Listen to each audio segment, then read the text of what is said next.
Assalamualaikum warahmatullahi wabarakatuh. Innal hamdalillah nahmaduhu wa nasta'inuhu wa nastaghfiruh wa na'udzu billahi min shururi anfusina wa min sayyiati a'malina. Man yahdihillahu fala mudilla lahu wa man yudlil fala hadiya lahu. Asyhadu an la ilaha illallah wahdahu la syarika lahu wa asyhadu anna Muhammadan 'abduhu wa rasuluh. Ya ayyuhalladzina amanu taqullaha haqqa tuqatih wa la tamutunna illa wa antum muslimun. Ya ayyuhan nasu taqu rabbakum alladzi khalaqakum min nafsin wahidah wa khalaqa minha zawjaha wa bassa minhuma rijalan katsiran wa nisaa'a wattaqullaha alladzi tasaaluna bihi wal arham innallaha kana 'alaykum raqiba. Ya ayyuhalladzina amanu taqullaha wa qulu qawlan sadida yuslih lakum a'malakum wa yaghfir lakum dhunubakum wa man yuti' Allaha wa rasulahu faqad faza fawzan 'azima. Amma ba'd, fa in asdaqal hadithi kitabullah wa khairal hadi hadi Muhammadin sallallahu alaihi wasallam wa syarrul umuri muhdatsatuha wa kullu muhdatsatin bid'ah wa kullu bid'atin dhalalah wa kullu dhalalatin finnar. Ma'asyiral muslimin, ikhwani fillah wa akhwati rahimani wa rahimakumullah. Kita lanjutkan kembali kajian tentang akidah Al-Imam Asy-Syafi'i rahimallahu taala.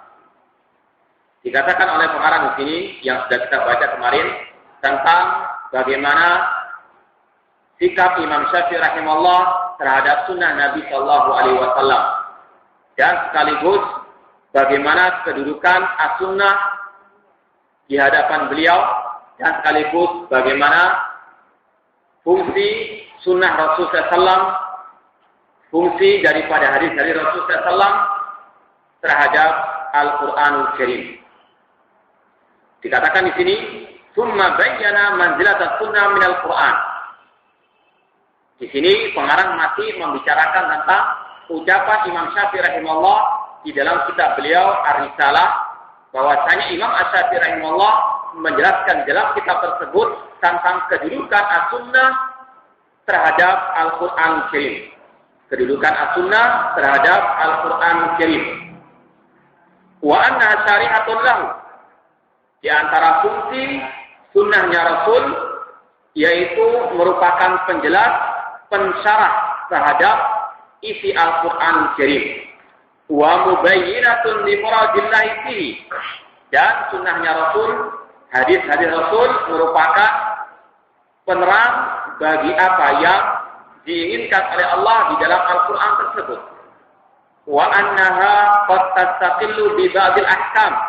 Dan bahwasanya as-sunnah atau al-hadis terkadang menjelaskan hukum-hukum yang belum pernah dijelaskan di dalam Al-Quran Karim. Wa illam yarid laha aslun fil kitab. Meskipun secara asalnya belum ada di dalam Al-Quran Karim. Sekarang kita baca dahulu ucapan Al-Imam Asy-Syafi'i rahimahullah tentang hal ini. Faqal, beliau berkata, "Ma'ama dzakarna mimma istaradallahu ala khalqihi min ta'ati rasulih wa bayyana min mawdi'i alladhi wada'ahu Allah bihi min dinihi ad-dalil ala anna al-bayana fil fara'id mansukha fi kitabillah min ahadi hadhihi wujuh." Kata Imam Asy-Syafi'i rahimahullah, bersama apa yang kami sebutkan bahwasanya Allah Subhanahu wa taala telah mewajibkan kepada hamba-hambanya untuk mentaati Rasul.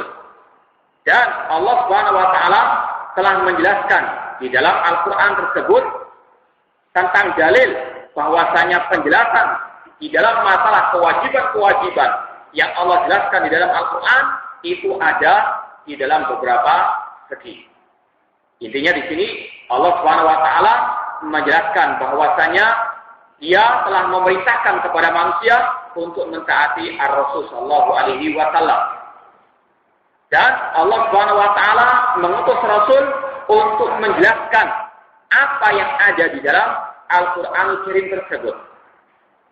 Dan penjelasan tentang Al-Qur'an itu ada 3 segi di sini disebutkan oleh Imam Syafi'i. Yang pertama, ma'atal kitabu ala ghanyatil bayana fihi falam yahtajja ma'taziffi ila ghairihi. Yaitu apa yang telah dijelaskan dengan sejelas-jelasnya di dalam Al-Quran yang tidak lagi butuh pada penjelasan yang lainnya. Artinya sudah cukup Al-Quran saja. Contoh misalnya tentang masalah iman kepada Allah Subhanahu wa taala, tentang masalah tauhid dan syirik misalnya. Wa'budullaha wa la tusyriku bi syai'a, dan beribadahlah kepada Allah dan janganlah kalian menyekutukan Allah dengan sesuatu apapun. Berdoa hanya kepada Allah, ud'uuni astajib lakum. Ini penjelasan yang sangat jelas di dalam Al-Qur'an bahwasanya kita ketika berdoa harus selalu kepada Allah, tidak butuh perantara wali-wali yang telah mati. Bahkan Allah mengatakan orang-orang yang telah menjadikan perantara-perantara wali yang telah mati dalam berdoa itu, mereka telah menjadikan sekutu bagi Allah. Mereka berbuat syirik kepada Allah Subhanahu wa taala. Walladzina takhadhu min dunihi awliya ma na'buduhum illa liyuqarribuna ila Allahi zulfa. Dan orang-orang yang menjadikan sekutu-sekutu bagi Allah, mereka mengatakan kita tidak beribadah, tidak menyembah kepada wali-wali yang telah mati itu, akan tetapi mereka hanya mendekatkan kami kepada Allah dengan sedekat-dekatnya. Allah telah menjelaskan dengan sejelas-jelasnya bahwasanya ini adalah syirik kepada Allah, menjadikan wali-wali sebagai perantara dalam berdoa kepadanya. Cukup Al-Quran di dalam masalah hal seperti ini. Ini yang dijelaskan oleh Al-Imam Asy-Syafi'i rahimahullah ta'ala. Wa minha, di antaranya juga ma'ata ala ghayatil bayan fi fardhihi, yaitu Allah Subhanahu wa taala mewajibkan suatu amalan di dalam Al-Qur'an, wa tarada ta'ata rasulih, akan tetapi Allah mewajibkan kepada kita untuk mengikuti bagaimana tata cara melaksanakan kewajiban tersebut sesuai dengan ajaran Rasulullah sallallahu alaihi wasallam.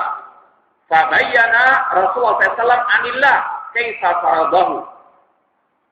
Di sini tugasnya Rasul menjelaskan kepada kita bagaimana cara kita melaksanakan kewajiban tersebut. Artinya di dalam Al-Quran hanya Allah jelaskan secara global saja, secara umum saja. Perinciannya kita lihat di dalam hadis-hadis Rasul sallallahu alaihi wasallam.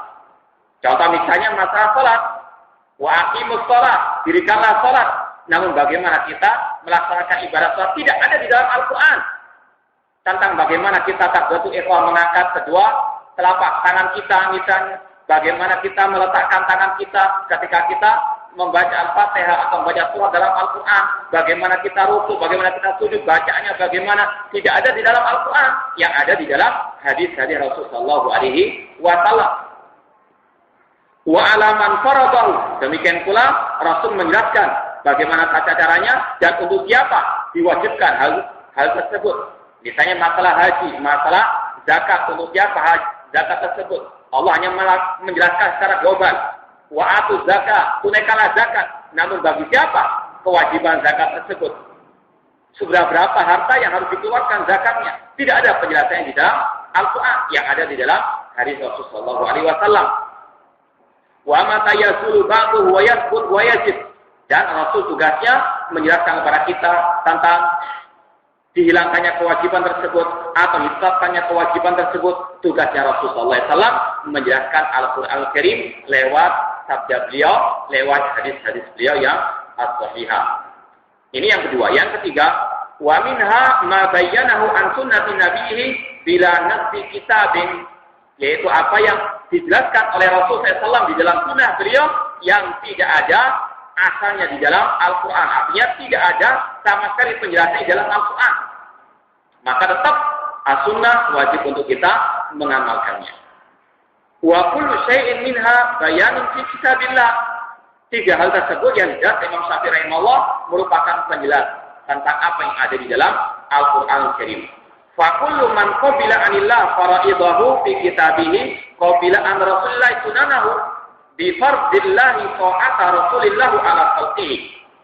Maka setiap orang yang menerima Al-Qur'an Al-Karim, maka kewajibannya harus menerima apa yang dijelaskan oleh Rasul SAW, yang itu merupakan pengamalan daripada melaksanakan kewajiban untuk kita mentaati Allah Subhanahu wa taala.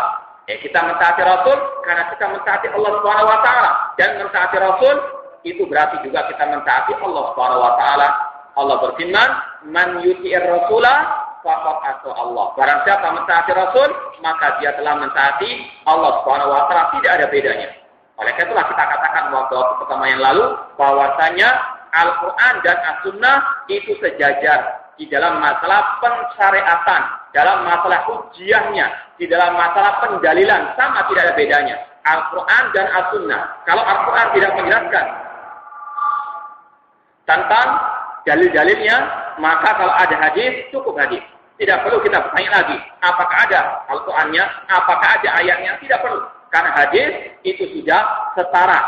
Kalau itu sahih tentunya, hadis setara dengan Al-Quran di dalam masalah pendalilan, dalam masalah hujjahnya. Sebagaimana Nabi telah bersabda, ala inni utitul Qur'ana wa mislahu ma'ahu. Ketahuilah sesungguhnya aku diberikan yang semisal ma'ahu. Ya, yang semisal dengan Al-Quran Karim, yaitu hadis-hadis beliau. Wa an yantahu ila hukmihi, dan kewajiban bagi mereka manusia untuk berhenti di hadapan hukumnya Rasulullah sallallahu alaihi wasallam. Wa man qabila an Rasulillah faminallahi qabila lima istaradallahu min ta'atihi. Maka barang siapa yang menerima apa yang telah diajarkan oleh Rasul, apa yang telah diputuskan oleh Rasul, maka dia telah menerima putusan Allah Subhanahu wa taala. Intinya sekali lagi, siapa yang mentaati Rasul, maka telah berarti dia mentaati Allah Subhanahu wa taala. Ini penjelasan yang perlu untuk kita lebih perinci lagi tentang masalah bagaimana fungsi as-sunnah terhadap Al-Quran. Sudah kita sampaikan kemarin ucapan seorang ulama salaf yang bernama Makhul rahimahullah ta'ala. Beliau mengatakan, Al-Qur'anu ila sunnah ahwaju minas sunnah ila Al-Quran. Bahwasanya Al-Quran lebih membutuhkan kepada as-sunnah, kepada al-hadis, dibandingkan hadis butuh kepada Al-Quran Karim. Karena apa? Yang pertama, bahwasanya fungsi al-hadis, fungsi as-sunnah, itu yang pertama menguatkan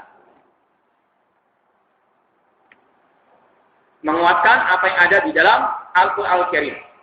Ini fungsi as-sunnah yang pertama. Menguatkan, menekankan apa yang ada di dalam Al-Quran Karim. Contoh misalnya tentang masalah rukun iman. Al-Quran menjelaskan kepada kita tentang rukun-rukun iman. Laisal birra an tuwallu wujuhakum qibala al-masyriqi wal maghrib, walakinnal birra man amana billahi wal yaumil akhir wal malaikati wal kitabi wan nabi. Disebutkan rukun-rukun iman. Demikian pula pada akhir surat Al-Baqarah. Ditekankan lagi oleh Rasul SAW ketika ditanya oleh Jibril, apa itu iman? Rasul menjelaskan lagi, antuk minabillah wa malaikati wa kutubihi wa rusuli wal yaumil akhir wa antuk minabil qadar khairi wa syarri. Iman adalah engkau beriman kepada Allah, kepada malaikatnya, kepada kitab-kitabnya, kepada rasul-rasulnya, kepada hari akhir, dan kepada takdir yang baik ataupun yang jelek. Al-Qur'annya ada, hadisnya juga ada. Maka fungsi hadis di sini menjelaskan, menguatkan apa yang ada di dalam Al-Qur'anul Al-Karim. Dan masih banyak lagi yang lainnya. Contoh misalnya juga Allah berfirman, ya ayyuhalladzina amanu la ta'kulu amwalakum bainakum bil batil. Wahai orang beriman, janganlah kalian makan harta sebagian kalian yang lainnya dengan cara yang batil. Di dalam hadis disebutkan, la yahillu malu imri'in muslimin illa bi tibin min nafsihi. Tidak halal harta seorang muslim kecuali dengan keriduan dari dirinya. Ada ayatnya, ada hadisnya. Maka fungsi hadisnya adalah menekankan, menguatkan apa yang ada di dalam Al-Quran Al-Karim. Ini fungsi al-hadis atau as-sunnah yang pertama. Menekankan, menguatkan kembali apa yang sudah ada penjelasannya di dalam Al-Quran Al-Karim. Yang kedua, di antara fungsi as-sunnah atau al-hadis terhadap Al-Quran, bahwasanya as-sunnah atau al-hadis itu menjelaskan apa yang belum jelas di dalam Al-Quran Al-Karim. Menjelaskan apa yang belum jelas di dalam Al-Quran Al-Karim. Dan ini dibagi lagi menjadi 4. Ya.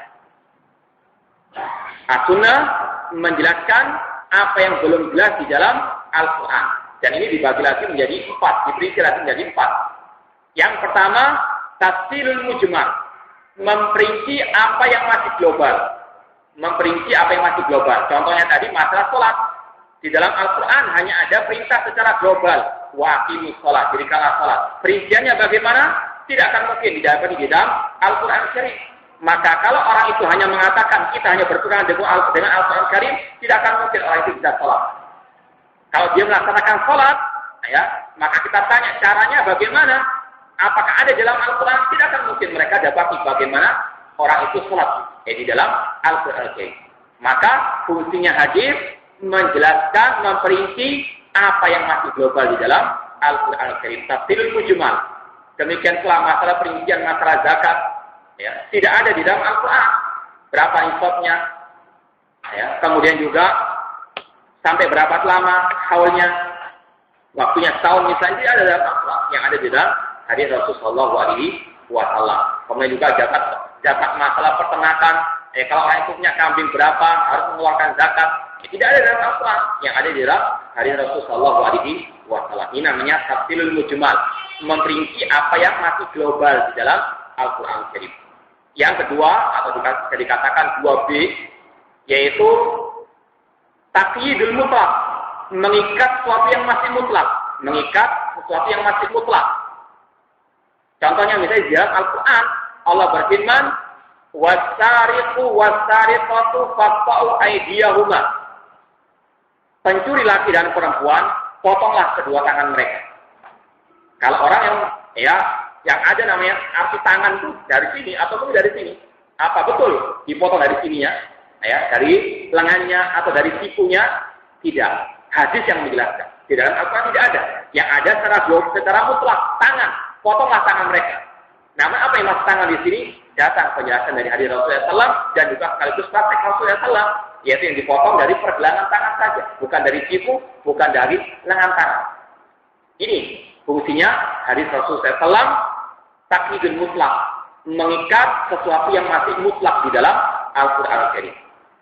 Yang 2C, yaitu takhsisul am, mengkhususkan apa yang masih umum, mengkhususkan apa yang masih umum. Allah berfirman di dalam Al-Quran, alladzina amanu wa lam yalbisu imanahum bidzulmin ulaika lahumul amnu wa hum muhtadun. Orang-orang yang beriman dan tidak mencampur adukan iman mereka dengan kezaliman, maka bagi mereka keamanan dan mereka mendapatkan petunjuk. Sekali lagi Allah berfirman, dan orang-orang yang beriman dan yang tidak mencampur adukan iman mereka dengan kezaliman. Kezaliman itu umum bentuknya. Disebutkan oleh para ulama, kezaliman ada 3 macam. Yang tidak diampuni oleh Allah, yaitu syirik. Kezaliman yang tidak akan mungkin dibiarkan oleh Allah Ta'ala, yaitu kezaliman seorang hamba kepada saudaranya, pasti akan ada kisah pada hari kiamat. Yang ketiga, kezaliman hamba terhadap dirinya sendiri. Dia meninggalkan perintah Allah, dia melaksanakan larangan Allah, namanya berbuat zalim kepada dirinya sendiri. Antara dia dengan Allah Subhanahu wa Ta'ala. Ini kezaliman itu ada 3 macam. Apa yang dimaksud dengan kezaliman di dalam ayat tersebut? Orang yang beriman dan yang tidak mencampurkan iman mereka dengan kezaliman. Rasul menjelaskan, kezaliman di situ maksudnya adalah kesyirikan kepada Allah Subhanahu wa Ta'ala. Sampai-sampai para sahabat pun mereka pada waktu awal turunnya ayat ini mereka bingung. Apa yang maksud dengan kezaliman di sini? Bahkan mereka mengatakan, siapa di antara kita yang tidak berbuat zalim kepada Allah Subhanahu wa Ta'ala? Mereka khawatir, mereka tidak mendapatkan petunjuk dan keamanan.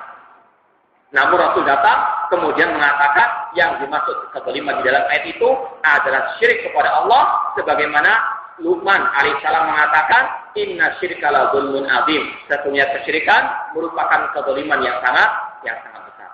Ini merupakan penjelasan Rasul terhadap ayat Al-Quran. Yang dimaksud zalim di sini adalah kesyirikan, mengkhususkan sesuatu yang masih umum. Kezaliman umum, maka dikhususkan oleh Rasul. Yang dimaksud zalim di dalam ayat ini adalah kesyirikan kepada Allah Subhanahu wa Ta'ala.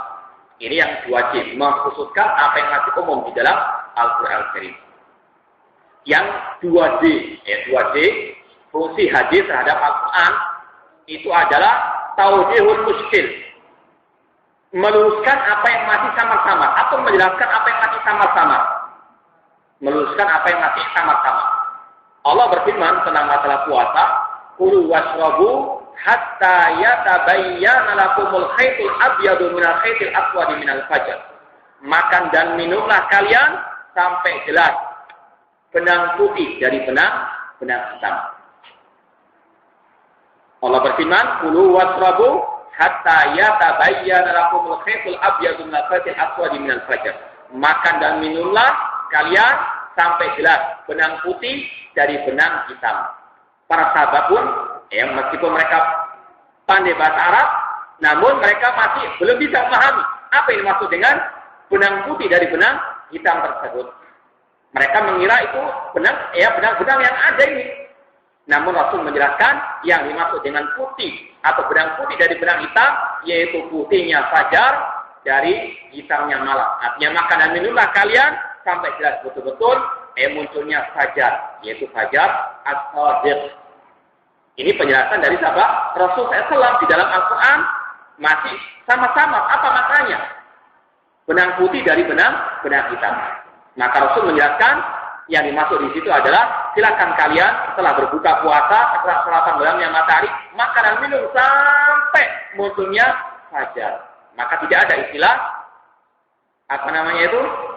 imsak. Tidak ada istilah imsak 10 menit atau 15 menit sebelum fajar shadiq, sebelum ada subuh, orang diwajibkan untuk berhenti dari makanan minum. Allah tidak. Allah mengatakan makanan minumlah sampai betul-betul terbit fajar yang as-shadiq azan subuh, baru kalian berhenti. Sebelum itu silahkan kalian makan. Misalnya bangun 10 menit sebelum sebelum ada subuh, silahkan makan. Tidak usah mendengarkan imsak-imsak tersebut. Ya. Tidak pernah Rasulullah SAW mengajarkan adanya imsak-imsakan. Ya. Yang ada makan dan minumlah sampai jelas fajar as-shadiq. Intinya di sini bahwasanya Al-Quran menyebutkan secara sama-sama makan dan minumlah sampai jelas benang putih dari benang hitam. Rasul datang menjelaskan tentang makna apa itu benang putih, yaitu munculnya fajar as-shadiq. Ini 4 penjelas fungsi penjelas al-hadis terhadap Al-Quran Karim.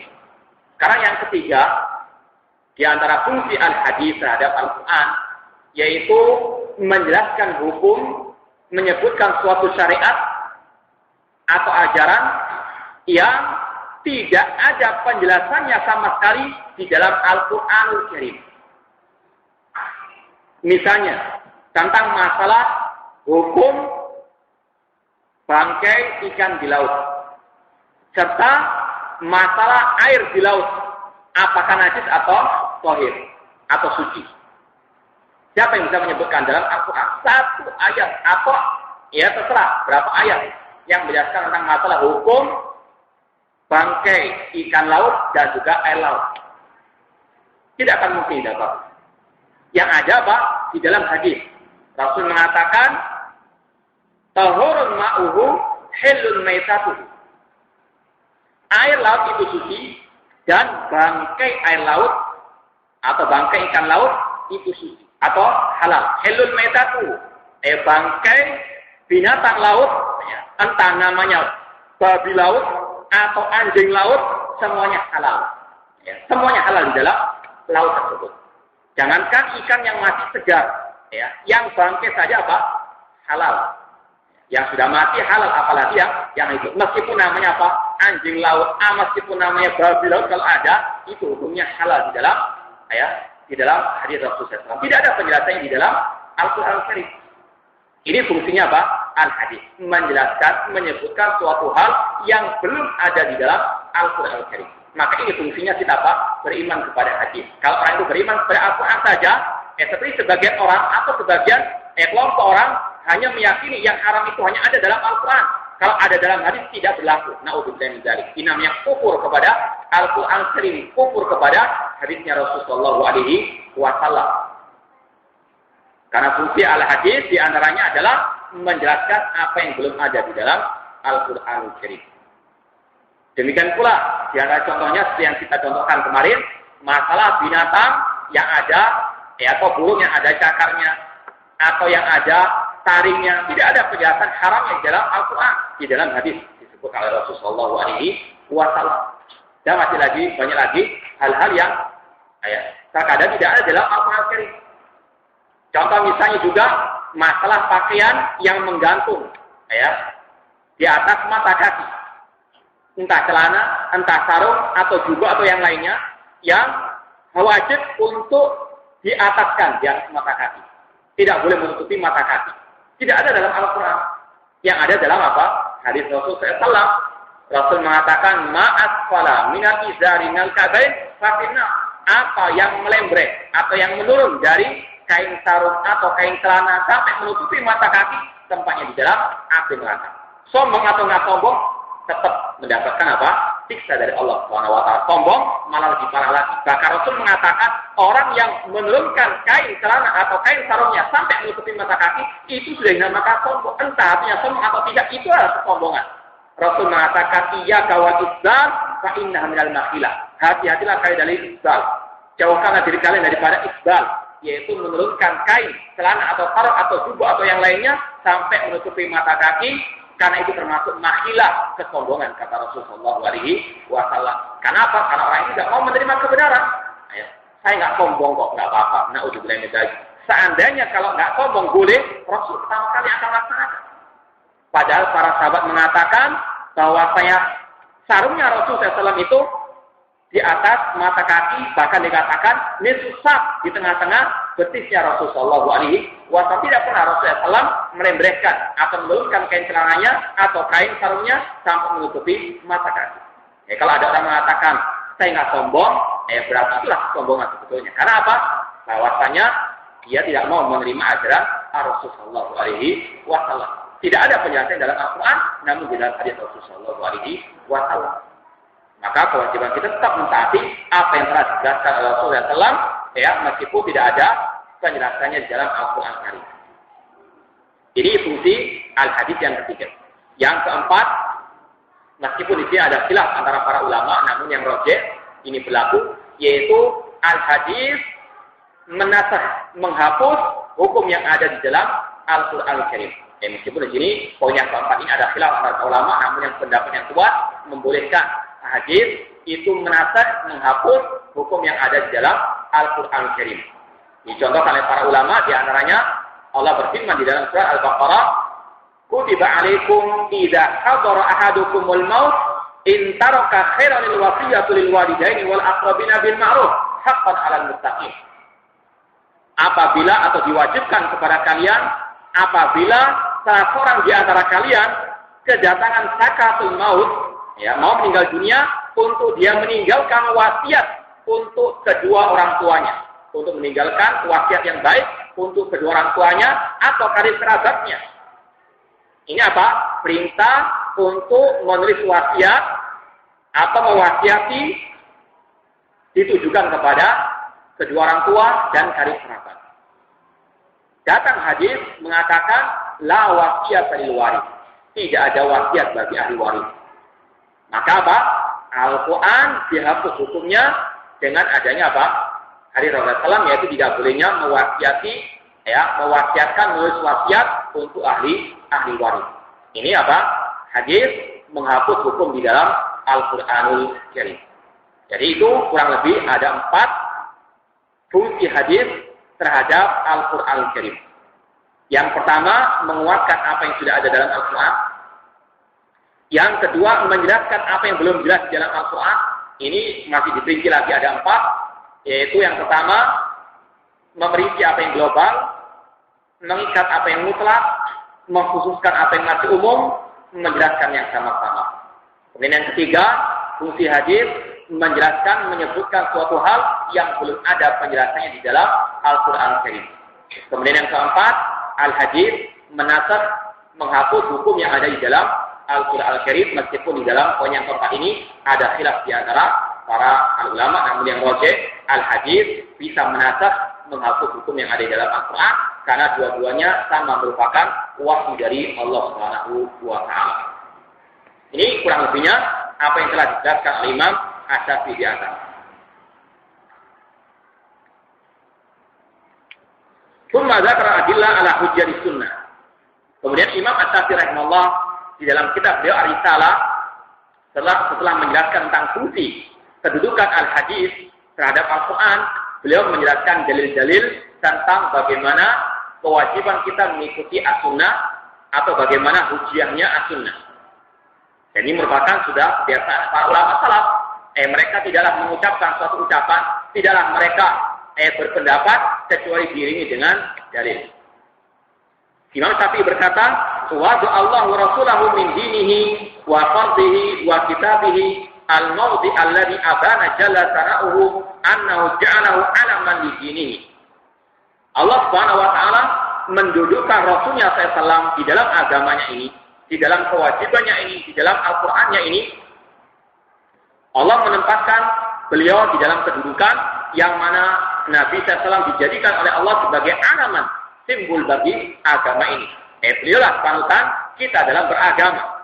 Bima iftaradallahu min ta'atihi, yang mana Allah Subhanahu wa taala mewajibkan kita mentaati Rasulnya, wa harrama min ma'siyatihi, dan Allah mengharamkan kita untuk memaksiati Rasul sallallahu alaihi wasallam.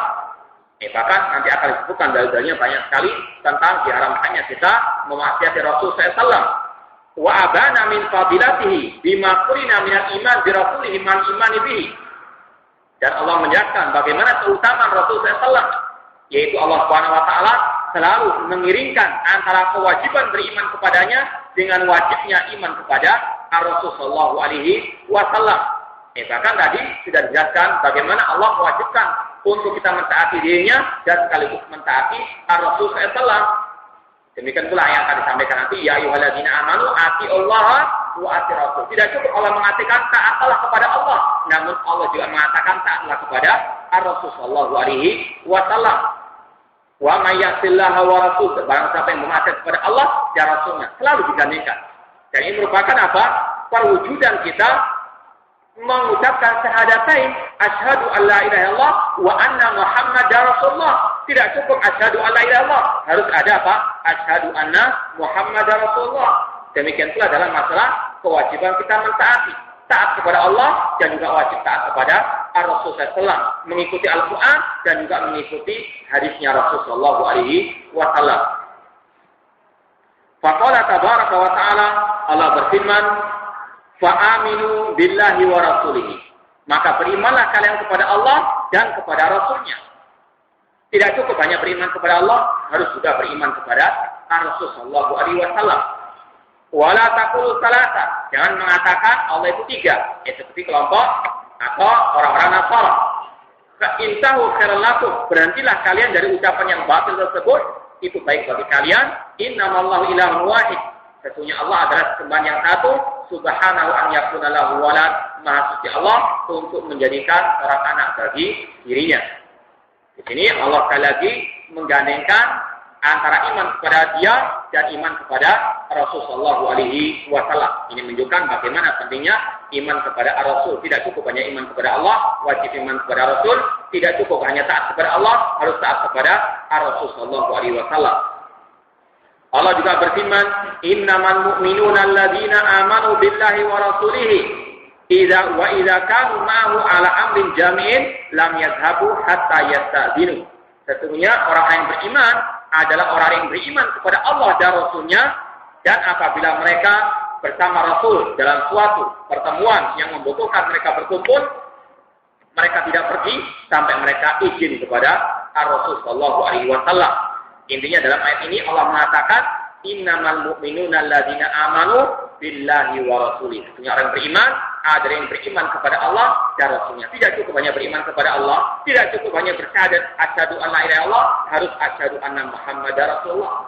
Ini merupakan konsekuensi kita beriman kepada Allah Subhanahu wa taala. Faja'ala kamala ibtidal iman alladzi ma siwahu taba'an lahu al-imana billahi tsumma bi rasulihi.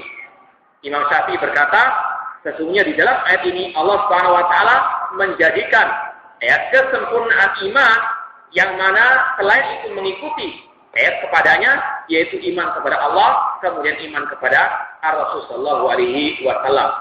Di sini yang perlu kita sampaikan atau yang perlu kita luruskan, di sini Imam Asy-Syafi'i rahimahullah mengatakan bahwasanya di antara kesempurnaan iman adalah iman kepada Allah dan Rasulnya. Dijelaskan oleh sebagian para ulama bahwasanya kata-kata kesempurnaan iman ini kurang tepat sebetulnya. Karena apa? Karena kalau orang itu tidak beriman kepada Allah dan Rasulnya, bukan tidak sempurna, tidak sah imannya. Maka dibedakan antara kesempurnaan iman dengan keabsahan iman. Kebenaran iman tersebut. Kalau orang itu tidak beriman kepada Allah dan Rasulnya, tentunya dia apa? Kafir, murtad dari Islam. Bukan tidak sempurna. Beda kalau orang itu tidak melaksanakan perintah Allah, berupa misalnya puasa di bulan Ramadan. Kita katakan imannya tidak sempurna. Bukan imannya tidak sah, imannya tetap sah. Namun imannya apa? Kurang sempurna. Jadi di sini ucapan yang Syafi'i rahimahullah, kalau kita katakan masih kurang tepat, karena iman kepada Allah dan Rasulnya bukan merupakan unsur penyempurna iman, namun itulah dasarnya iman. Tanpa iman kepada Allah dan Rasulnya, tidak sah iman tersebut.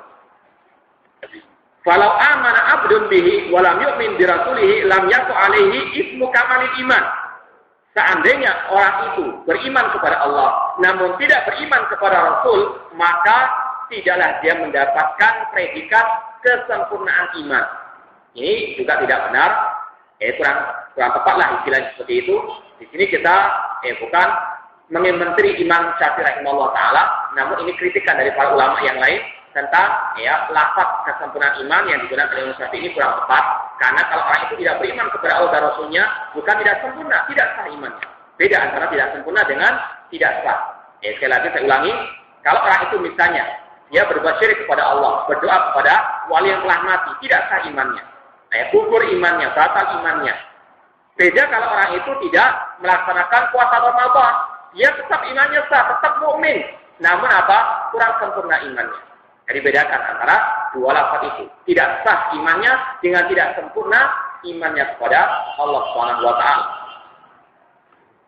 Hatta yu'mina bi rasuli ma'ahu, tidak sempurna atau tidak beriman orang tersebut selama-lamanya sampai dia beriman kepada Rasulnya sallallahu alaihi wasallam. Wa hakadha sanna rasuluhu fi kulli ma imtahana lil iman.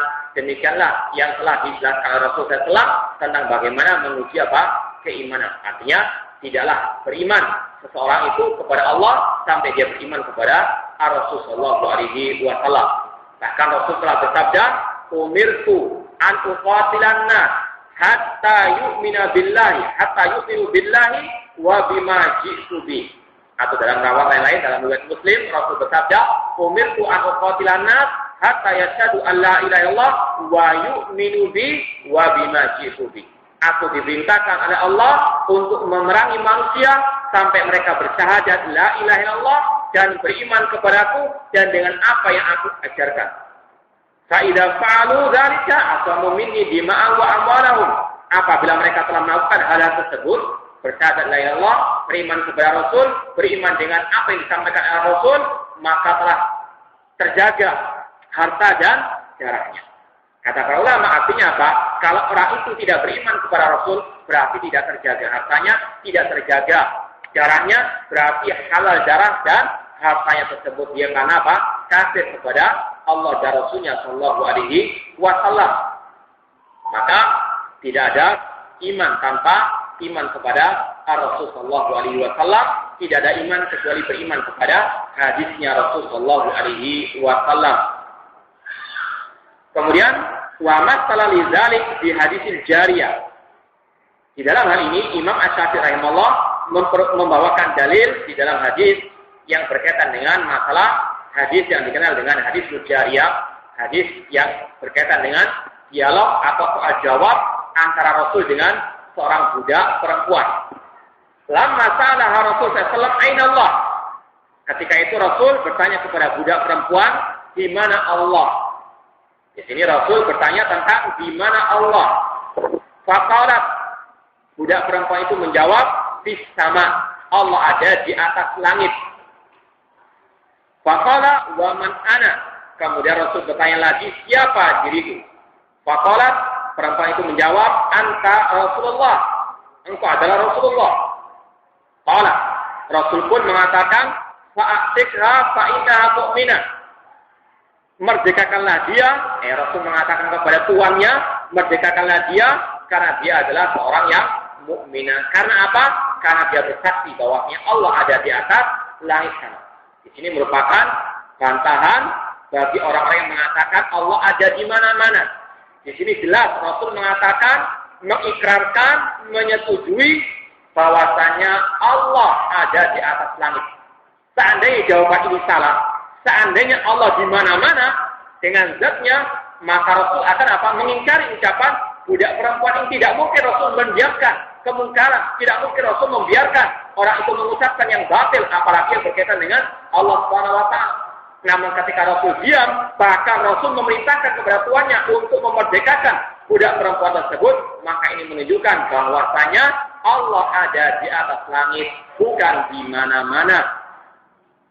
Sampai-sampai para ulama mengatakan inilah akidah yang sudah dimaklumi oleh semua para sahabat Rasulullah SAW. Bahkan seorang budak yang jarang datang ke majelis ilmu tahu, paham, yakin Allah ada di atas langit. Namun sangat disayangkan kaum muslimin sekarang, bahkan yang bergelar profesor sekalipun yang mengajarkan di universitas Islam, terutama di negeri kita ini, mereka sangat jahil terhadap akidah yang sangat mudah dipahami, bahkan oleh budak perempuan pun dipahami. Namun inilah keterasingan Islam yang dahulunya sudah dimaklumi, sudah diketahui oleh semua para sahabat, bahkan budak perempuan yang hidup jauh dari majelisnya Rasulullah SAW paham akidah yang merupakan akidah fitrah Allah ada di atas langit. Nah, kalau kita tanya sebagian orang, terutama mereka yang mengajarkan katanya agama, kita tanya di mana Allah, kebanyakan mereka akan mengatakan Allah di mana-mana. Bahkan pernah juga saya pernah mengetes mahasiswa dalam satu ruangan yang mungkin ada jumlahnya 20 orang. Saya bertanya kepada sebagian mereka di mana Allah, jawabannya mungkin ada 6. Ada yang mengatakan Allah di mana-mana. Ada yang mengatakan Allah tidak di ruang dan tidak di waktu. Ada yang mengatakan pula bahwasanya Allah ada dalam hati hamba-hambanya. Ada yang mengatakan Allah bersatu dengan wali-walinya. Ada yang mengatakan dan seterusnya. Memang ada yang mengatakan Allah di atas langit. Namun intinya dalam satu ruangan yang kecil, dengan jumlah yang tidak kurang mungkin 20 orangan, ada 6 pendapat tentang Allah di mana. Masalah akidah, masalah Allah di mana, tentang masalah roh kita, yang mana budak perempuan paham masalah ini. Namun inilah masalah apa? Masalah akidah yang sudah banyak dilupakan oleh kaum muslimin. Ini hanya satu ruangan kecil, ada 6 pendapat. Apalagi kalau kita keliling mengadakan sensus, nggak tahu berapa jawaban yang akan kita dapat di tengah-tengah kaum muslimin. Na'udzubillah min dzalik. Oleh karena itulah kita gencar mengajarkan akidah, karena terkadang hal ini sangat asing di tengah-tengah kaum muslimin. Padahal ini adalah akidahnya para sahabat Rasulullah SAW, dan inilah yang diajarkan oleh Imam Syafi'i rahimahullah, imamnya kaum muslimin di negeri kita ini, yang mengaku sebagai Asy-Syafi'iyah. Namun bagaimana perbedaan akidah Imam Syafi'i dengan akidahnya mereka? Oleh karena itulah kembalilah kita kepada ajaran saleh, biasanya ajaran Imam Asy-Syafi'i rahimahullah, yang beliau berpegang teguh dengan dalil daripada Al-Quran dan Sunnah Rasulullah SAW di dalam masalah berakidah. Kemudian Imam Syafi'i rahimahullah berkata, "Fafaradallahu 'alan nasi ittiba'a wahyihi wa sunana rasulihi." Allah Subhanahu wa taala mewajibkan kepada manusia untuk mengikuti wahyunya dan untuk mengikuti sunnah-sunnah atau ajaran-ajaran Rasulnya sallallahu alaihi wasallam. Allah berfirman di dalam Al-Qur'an, "Rabbana wab'ats fihim rasulan minhum yatlu 'alaihim ayatika wa yu'allimuhumul kitaba wal hikmah wa yuzakkihim innaka antal azizul hakim." Wahai Rabb kami, utuslah di tengah-tengah mereka seorang rasul di antara mereka yang tugasnya membacakan kepada mereka ayat-ayat-Mu, mengajarkan kepada mereka Alkitab wal hikmah, Al-Quran dan As-Sunnah, dan mensucikan mereka, sesungguhnya Engkau Maha Perkasa lagi Maha Bijaksana. Dari sini Imam Syafi'i membawakan beberapa ayat yang semisal dengan ayat ini. Saya bacakan saja ayat-ayatnya. Allah berfirman dalam surah Al-Baqarah, "Kama arsalna fikum rasulan minkum yatlu 'alaikum ayatina wa yuzakkikum wa yu'allimukumul kitaba wal hikmah wa yu'allimukum ma lam takunu ta'lamun." Sebagaimana kami telah mengutus kepada kalian seorang rasul di antara kalian yang tugasnya membacakan kepada kalian ayat-ayat kami, mensucikan kalian, mengajarkan kepada kalian Alkitab wal hikmah, dan mengajarkan kepada kalian apa yang dahulunya kalian tidak mengetahuinya. Kemudian juga dalam surat Ali Imran, Allah berfirman, "Laqad manallahu 'alal mu'minin id ba'atsa fihim rasulan min anfusihim yatlu 'alaihim ayatihi wa yuzakkihim wa yu'allimuhumul kitaba wal hikmah wa in kanu min qablu fi dhalalin mubin." Sungguh Allah telah menganugerahkan suatu nikmat atas orang-orang beriman ketika Allah mengutus di antara mereka seorang rasul dari diri mereka yang membacakan kepada mereka ayat-ayatnya, mensucikan mereka, mengajarkan kepada mereka Alkitab wal hikmah As-Sunnah, meskipun dahulunya mereka dalam kesesatan yang nyata. Demikian pula dalam surat Al-Jumu'ah, Huwallazi ba'atsa fil ummiyina rasulan minhum yatlu 'alaihim ayatihi wa yuzakkihim wa yu'allimuhumul kitaba wal hikmah wa in kanu min qablu fi dhalalin mubin. Dialah Allah yang mengutus kepada orang-orang yang ummiyin, yang buta huruf, ya orang Arab jahiliyah, seorang rasul di antara mereka yang membacakan kepada mereka ayat-ayat Allah, mensucikan mereka, mengajarkan kepada mereka Alkitab wal hikmah, meskipun dahulunya mereka dalam keadaan kesesatan yang nyata. Demikian pula dalam surah Al-Baqarah, "Wadhkuru ni'matallahi 'alaikum wa ma anzala 'alaikum minal kitabi wal hikmah ya'idukum bih." Dan ingatlah nikmat Allah atas kalian dan apa yang Allah turunkan kepada kalian daripada Alkitab wal hikmah untuk Allah memberikan pengajaran kepada kalian. Demikian pula Allah berfirman, "Wa anzalallahu 'alaikal kitaba wal hikmah wa 'allamaka ma lam takun ta'lam wa kana fadlullahi 'alaika 'azima." Dan Allah mengutus atau menurunkan kepada kalian Alkitab wal hikmah as-sunnah, dan Allah mengajarkan kepada kamu apa yang kau tidak ketahui, dan itulah keutamaan Allah yang sangat besar atas kalian. Demikian pula Allah berfirman, "Wadhkurna ma yutla 'alaik wadhkurna ma yutla fi buyutikunna min ayatillahi wal hikmah innallaha kana latifan khabira." Dan sebutkanlah dan ingatlah apa yang telah dibacakan kepada kalian wahai istri-istri Rasulullah SAW di dalam rumah-rumah kalian tentang ayat-ayat Allah dan tentang al-hikmah as-sunnah. Sesungguhnya Allah maha lembut lagi maha mengetahui. Ini diantara metode ulama salaf terdahulu. Ulama salaf terdahulu, diantara metode mereka menulis kitab atau menulis buku, mereka penuhi dengan ayat-ayat Al-Quran. Ini berbeda dengan metode para penulis sekarang. Mereka senang untuk apa? Menghiasi kitab mereka apa? Dengan ucapan mereka sendiri atau dengan menukil ucapan orientalis, menukil ucapan para cendekiawan, lupa dengan ayat-ayat Al-Quran yang merupakan asalul hadis, sebaik-baik apa? Ucapan.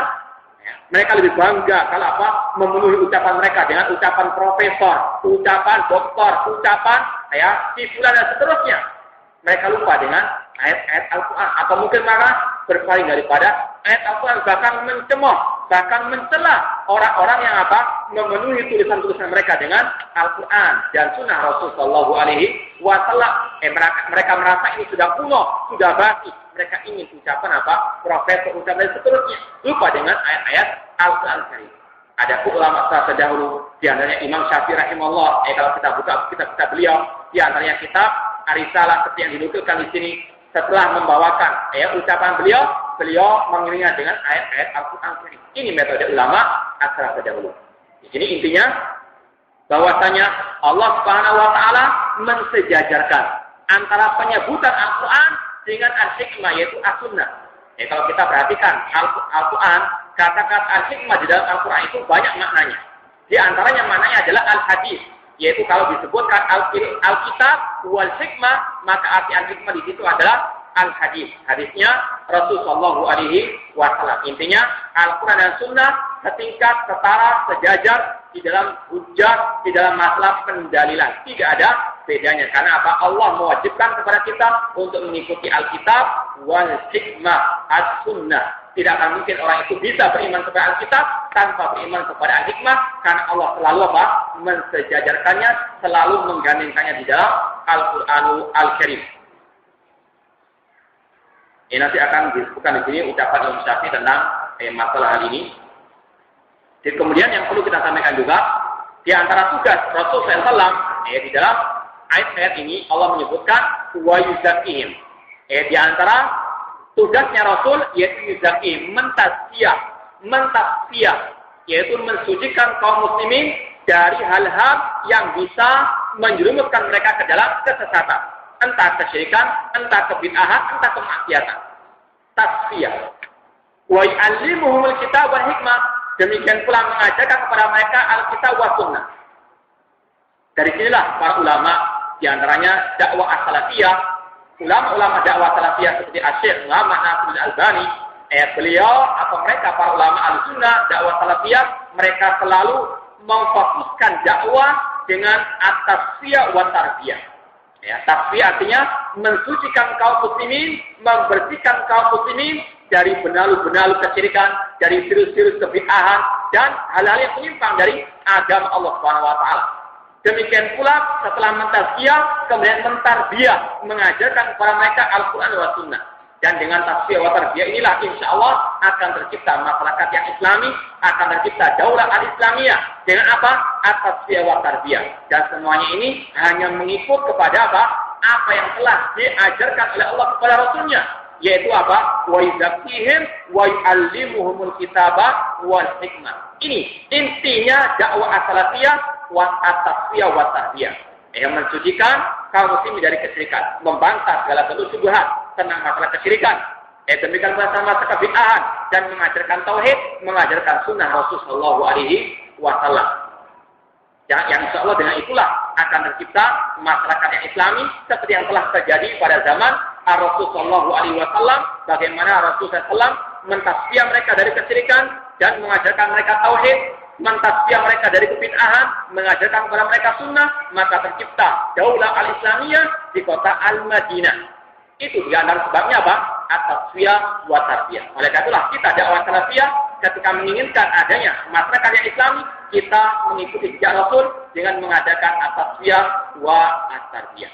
Mudah-mudahan apa yang saya sampaikan bermanfaat, dan mungkin ini pertemuan yang akhir sebelum Ramadan, karena minggu depan kita ada acara daurah al-Asyariyah atau training para dai yang diadakan oleh Syekh Ali bin Abi Thalib dengan mendatangkan masyayikh, para dosen-dosen dari Universitas Islam Madinah, insya Allah tanggal 26 sampai tanggal 1 Agustus. Maka kita sebagai panitia yang sudah berketat, maka kita tidak bisa hadir kajian pada Selasa minggu depan. Adapun minggu depannya lagi, sebenarnya masih ada 1 minggu, cuma karena mungkin juga masih ada rentetan acara daurah ini, maka kita liburkan sekalian. Jadi insya Allah kajian akidah Imam Syafi'i kita lanjutkan pada minggu ketiga bulan Syawal, liburan panjang, minggu ketiga dari bulan Syawal, karena mungkin minggu pertama masih ada masih hari rayanya, kemudian minggu kedua masih ada bau hari rayanya, kita nggak mau mengganggu acara liburan antum. Jadi minggu ketiga dari bulan Syawal insya Allah sekitar akhir bulan September, 28 September kurang lebih, insya Allah ta'ala. Yang penting meskipun kita sudah liburan, namun tidak ada istilah kata libur dalam belajar ilmu agama. Masih banyak drama lewat radio, lewat VCD atau lewat buku dan seterusnya. Intinya tidak ada kata berhenti dari belajar ilmu agama. Imam Ahmad mengatakan, aku dulu ilma ila an amut. Aku belajar ilmu agama sampai aku meninggal dunia. Jadi bukan satu-satunya belajar ilmu agama di majelis ilmu seperti ini, namun banyak fasilitas untuk kita belajar ilmu agama. Yang penting berdasarkan Al-Quran dan Sunnah sesuai dengan pemahaman salafus saleh. Mudah-mudahan bermanfaat, dan mohon maaf kalau ada hal-hal yang kurang berkenan. Dan saya ucapkan jazakumullah khairan atas perhatiannya. Wassalamualaikum warahmatullahi wabarakatuh.